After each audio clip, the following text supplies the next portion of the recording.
जय गुरुदेव। सच्चे साधक के लिए एक अंतरंग वार्ता के अगले सत्र में मैं Swami Vaishampayan Art of Living Foundation से आप सबका बहुत बहुत स्वागत करता हूँ। आज का ज्ञान पत्र पढ़ लेंगे, फिर उस पर चर्चा भी होगी। यह ज्ञान पत्र 22 मार्च 2001 ऋषिकेश, भारत में दिया गया। शीर्षक है साकार और निराकार में ईश्वर।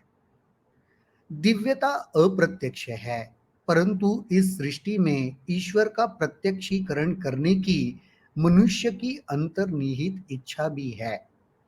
वह मूर्ति बनाता है और उसमें प्राण प्रतिष्ठा करता है और ईश्वर से उस मूर्ति में कुछ समय रहने का आग्रह भी करता है, जिससे वह उसकी पूजा कर सके, उसके साथ खेल सके और अपने प्रेम को अभिव्यक्त कर सके।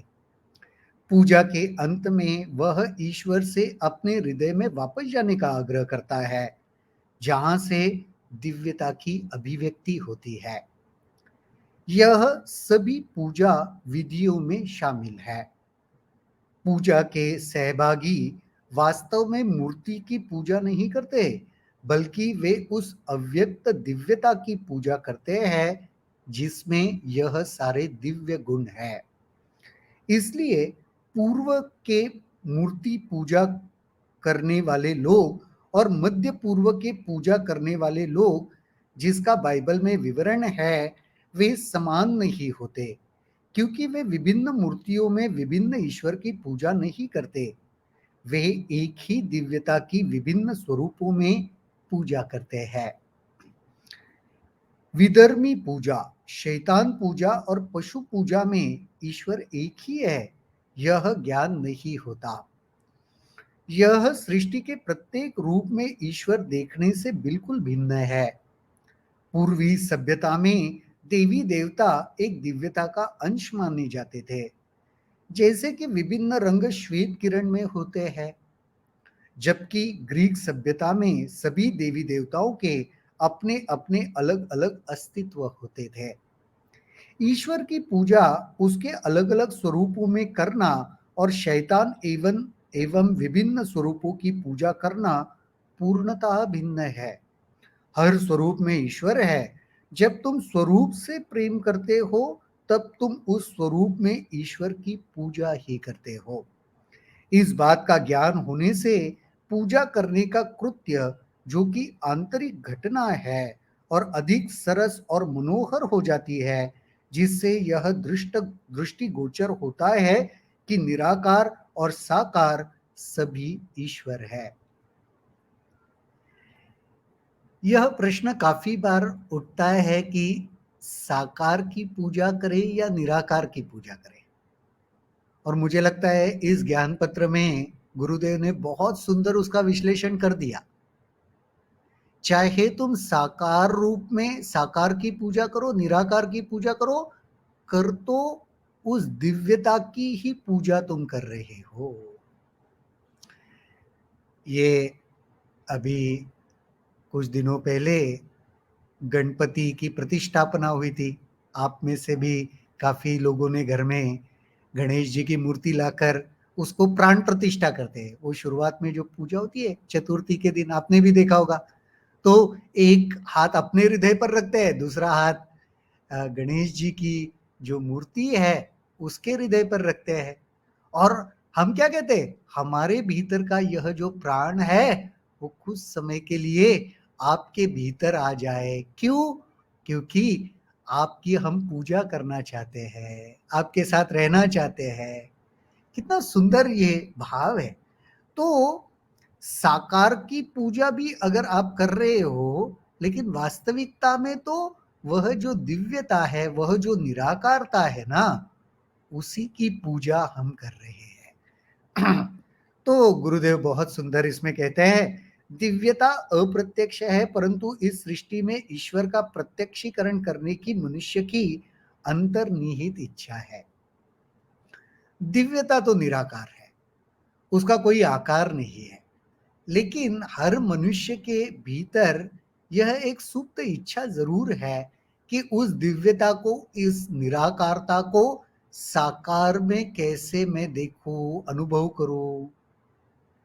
वह मूर्ति बनाता है और उसमें प्राण प्रतिष्ठा करता है और ईश्वर से उस मूर्ति में कुछ समय रहने का आग्रह करता है, जिससे वह उसकी पूजा कर सके, उसके साथ खेल सके, अपने प्रेम को अभिव्यक्त कर सके।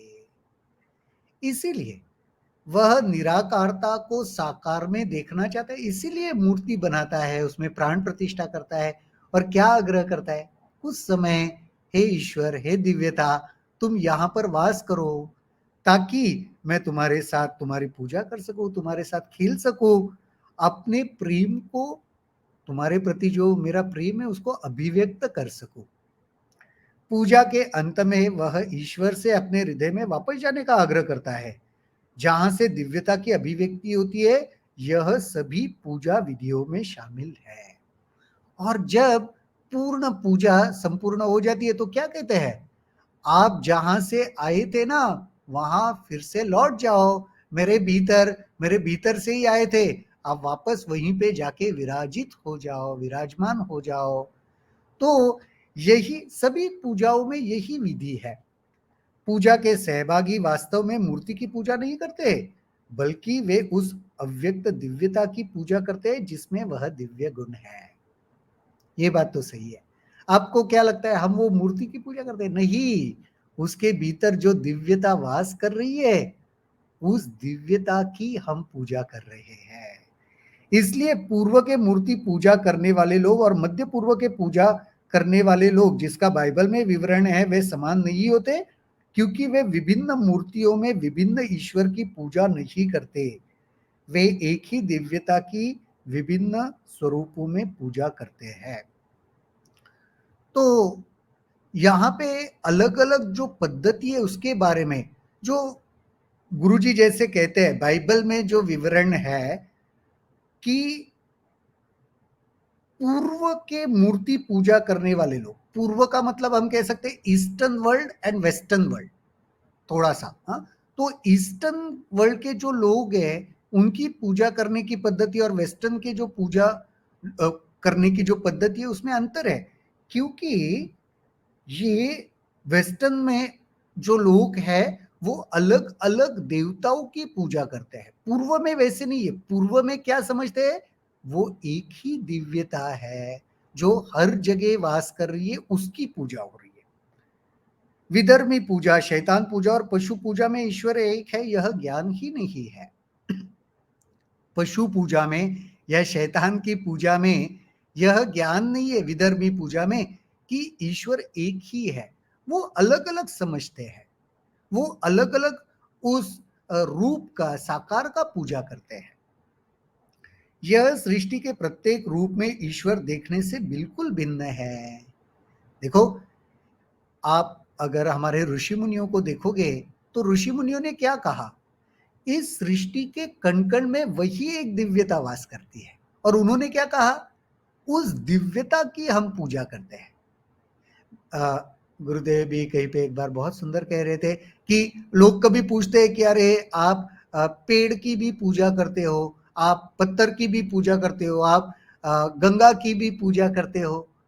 तो गुरुदेव कहते हैं नहीं, हमारे पूर्वजों को ये पता था, वो पेड़ है, वह पत्थर है, वह गंगा नदी है, लेकिन उसके भीतर एक ही दिव्यता वास करती है, हम उसकी पूजा करते हैं। ऐसे नहीं है कि आज क्यों आप देखो, किसान जो होते हैं वह तो अपने जो बैल होता है उसकी भी पूजा करते हैं, हमको पता है, पूर्वजों को भी पता था, लेकिन उसमें भी एक दिव्यता वास करती है, उसकी पूजा की जाती है। यह हमारे ऋषि मुनियों ने बहुत पहले से हमें सिखाया था। पूर्वी सभ्यता में देवी देवता एक दिव्यता का अंश माने जाते हैं, जैसे कि विभिन्न रंग श्वेत किरण में होते हैं, जबकि ग्रीक सभ्यता में सभी देव देवताओं को अपने अपने अलग अस्तित्व होते हैं। दोनों में अंतर अभी समझ में है। देखो, प्रकाश की एक किरण होती है, उसमें सप्त रंग निहित होते हैं ना। आप वो प्रिज्म से देखो तो आपको पता चलेगा, 7 रंग दिखते हैं, एक ही सफेद। तो ये हमारे पूर्वजों को पता था, एक ही दिव्यता के ये सब अंश निहित है। लेकिन ग्रीक सभ्यता में वो हर एक देवी देवताओं का अलग अस्तित्व मानते थे। ईश्वर की पूजा उसके अलग-अलग स्वरूपों में करना और शैतान एवं विभिन्न स्वरूपों की पूजा करना पूर्णतः भिन्न है।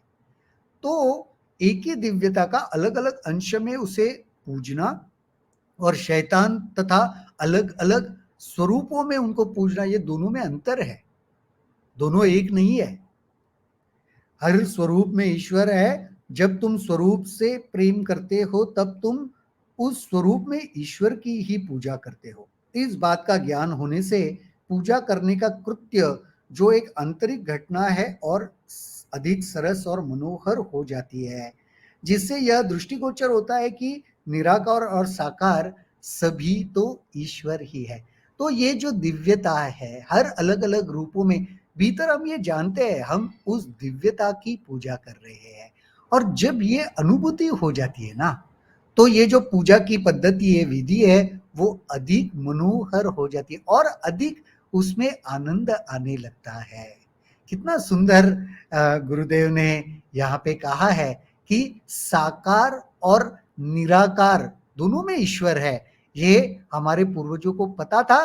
वो साकार में भी जब उसकी पूजा करते हैं तो उसके भीतर के निराकार को ही अनुभव करते हुए करते हैं। हाँ, तो ये एक बहुत सुंदर ज्ञान पत्र आज गुरुजी ने हमें दिया। इसके संदर्भ में आपके मन में अगर कोई भी प्रश्न है तो ज़रूर आप कमेंट सेक्शन में उसे लिखें, उसे पूछें, हम उसके ऊपर चर्चा करेंगे। और इस ज्ञान पत्र से आपकी जो कुछ अनुभूतियाँ हैं, उसको भी आप कमेंट सेक्शन में लिख सकते हैं। तो आज के लिए हम यहीं पर रुकेंगे, कल दोबारा मुलाकात होगी इसी जगह, इसी समय, किसी नए विषय के साथ। तब तक के लिए शुभ रात्रि, जय गुरुदेव।